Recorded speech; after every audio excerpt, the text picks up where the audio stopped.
como esta clase de testimonio, homenaje, documento que se hace sobre la vida de alguien que para mí los danzarines y los de artes escénicas tiene Pina Bausch como figura primordial de una época, sobre todo porque ella comenzó en los 70, 73, 74, cuando fue llamada por su maestro Kurt Jooss a Alemania otra vez, que estaba en Nueva York estudiando y trabajando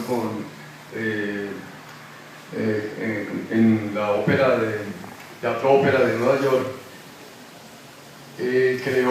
Fundó en Wuppertal, esa ciudad alemana, esta danza teatro. Yo creo que es bueno como referirnos porque en nuestro medio, no sé si lo han escuchado, este término de danza teatro se impuso, vino como una manera de articular los nuevos lenguajes contemporáneos, es decir, el teatro como una disciplina y un lenguaje específico y la danza también como un lenguaje específico. Entonces, en la contemporaneidad tratábamos de articular estos lenguajes, porque como ven, el arte de la danza, que es muy kinésico y cinético, contiene en sí un drama muy abstracto, que como Pina trataba, y lo vemos en la película, trataba Pina Bausch de cada bailarín, cada bailarina, extraerle es algo de su interno, de su memoria y de su sensibilidad, que yo creo que hace parte pues, de esta programación, que es el acto creativo. ¿De qué materiales, qué argumentos tenemos como creadores o como seres sensibles, como humanos, para poner algo en escena, sobre todo pues, a lo que estamos comprometidos? O en la vida real, ¿qué es cómo formamos con nuestra memoria, tanto individual y colectiva, todo un lenguaje, una apropiación también de la vida misma? Entonces, yo creo que Wendell hizo una cosa muy inteligente, que no fue poner demasiadas palabras, sino atravesar como un corpus de Pina Bausch, que es muy extenso. Esta es solo una parte, y fragmentos de sus obras, que como vimos, casi nunca eran solos, sino que tenía mucha gente, 20, 15 bailarines. Entonces, esa inteligencia de Winters, el director y todo el equipo de producción, es recoger ese ánimo, ese espíritu de una persona como Pina Bausch y sus bailarines y todo el equipo de producción, de cómo llegar a crear un lenguaje. Yo creo que el arte crea esos lenguajes y la apropiación de muchos lenguajes. También pudimos observar que la integración de esta compañía, de este grupo, es intercultural.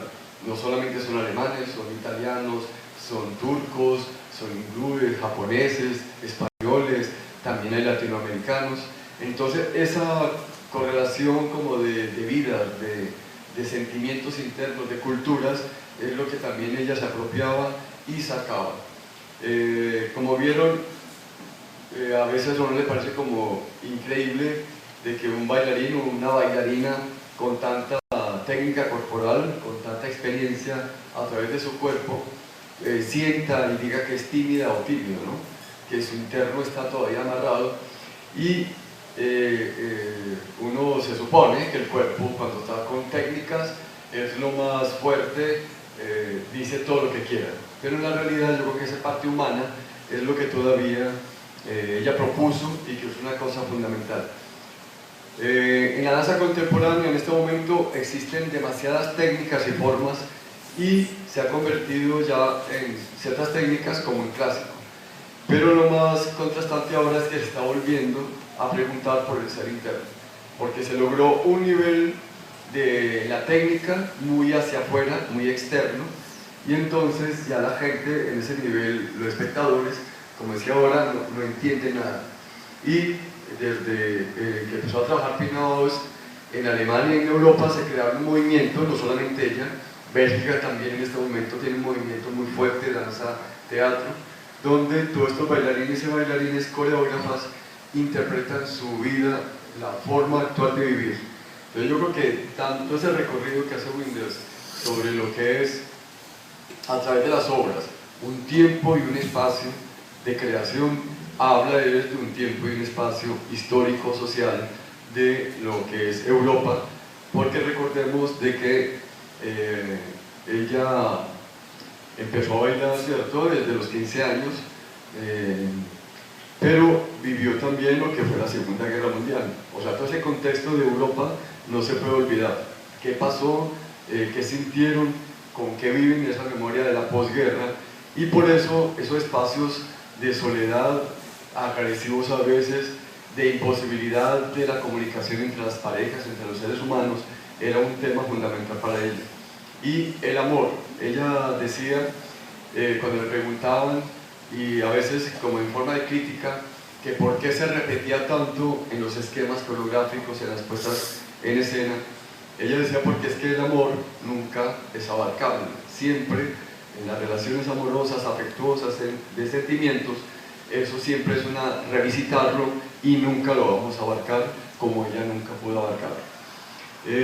Entonces, como todo este recorrido tanto técnico, la tecnología que utilizó Wenders, como ven hay espacios de documento, de Pina Bausch, en blanco y negro, y todos estos espacios alternativos que él utiliza.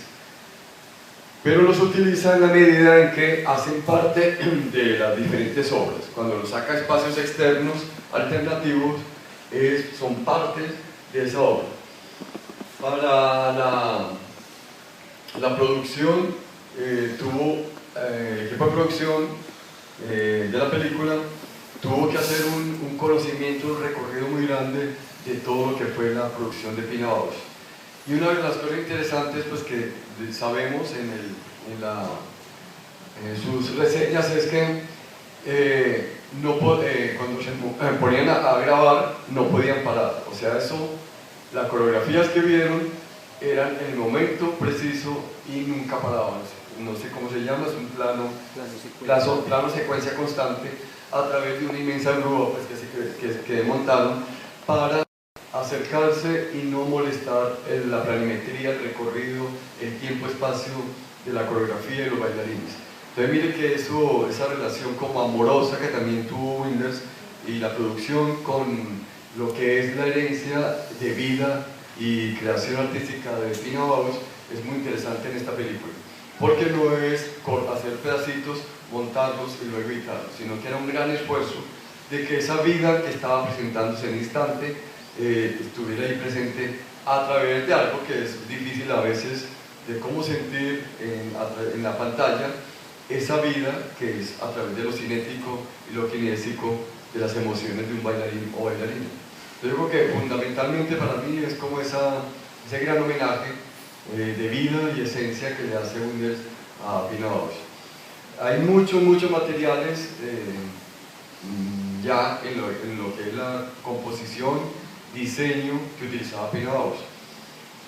Como decían ellos, los bailarines, en su experiencia, vieron que había bailarines y bailarinas muy viejos ya, ¿cierto? Rozando los 40 y 50 años y la parte muy joven, ¿sí? Entonces ese gran contraste también era importante para ella, Pina Bausch y los bailarines, porque Pina Bausch decía que ella, frisando los 40 o los 50, para ella era más interesante un bailarín, una bailarina. Con los bailarines jóvenes tenía que tener, como ella era muy distante, pero siempre tenía una mirada sobre ellos, era dejar que aflorara lo que estuvieran sintiendo, ¿sí? Porque era también una construcción sobre la identidad y la personalidad. Y como lo decía la bailarina de esos ojos así de exorbitantes, porque casi siempre en la danza hay como un mito, de que y como en el deporte, que a cierta edad ya no se puede bailar más, ¿sí? Que el cuerpo da hasta cierta edad. Pero eso también es muy interesante, cómo se rompe, porque es que la forma, la experiencia de vida no es solamente eso bonito, eso bello de la juventud, sino la experiencia. Entonces la edad de estas bailarinas y todo ese amor que vivieron con ella está ahí, porque era su experiencia. No solamente lo que vivían, porque ellos estaban, mejor dicho, como internos en ese Wuppertal, en el teatro de danza de Wuppertal, pero hacían muchos viajes. Otra de las cosas importantes de esta forma de crear era que viajaban mucho y reconocían las diferentes culturas en diferentes países. La forma de producción de esta clase de compañías también es muy como paradójica, porque por ejemplo la primera obra que vimos, que es sobre la tierra, se llama La consagración de la primavera. Sí, esta obra, como el Café Müller, que también en las sillas, empezaron a tener problemas porque fueron los dos referentes como mayores de ellos, ¿no? De la compañía. Entonces ellos estaban programados, por decir, 5 años, ya tenían una programación, una gira internacional, tanto en Europa como en otros países. Y entonces la creación de nuevas obras les producía angustia, porque tenían que estar viajando constantemente, sobre todo con la consagración de la primavera y con el Café Müller. La historia del Café Müller también tiene algo muy importante, como en la forma de creación, es que se montó, como dijeron, en 2 semanas. ¿Por qué? Por una necesidad que tenían de que allá en Wuppertal pidieron una velada, como se hace a veces en las instituciones educativas de nosotros, ¿no? Que la parte artística dicen, vea, usted tiene que hacer para la semana, el día de la antioqueñidad, un evento. Entonces ellos también tenían que responder a lo que era lo oficial, no solamente lo creativo. Y cogieron ese tema de la soledad y casi como sonambulismo, ¿cierto? Y la impotencia de las relaciones. Pero lo más fundamental era la nostalgia. Esos cafés, esos bares de Europa posguerra, donde asistía la gente como a mirarse, como a apenas sopesar qué es lo que había pasado entre ellos. Entonces cogen ese tema de lo que es un café, una abstracción de un café, pero toda esa atmósfera sórdida, pesada, angustiosa. La consagración de la primavera, el primer cuadro, pues también habla mucho de cómo ella se cimentó en lo que era este aspecto nietzscheano de la tragedia, ¿sí? Del origen de la tragedia, porque aquí habla mucho de lo que es lo dionisiaco, el espíritu dionisiaco, o sea, la naturaleza en las estaciones, la primavera sobre todo, y la música de Tchaikovsky. Entonces se pasa una relación, porque la consagración de la primavera del músico ruso Tchaikovsky, en los años 20, cuando lo montó un bailarín ruso, Nijinsky, también tuvo una censura y un rompimiento con la danza tradicional clásica. Porque Nijinsky, con esta música, ustedes vieron que es muy sincopada, muy agitada, se rompió con toda la música clásica. Entonces, cuando Nijinsky baila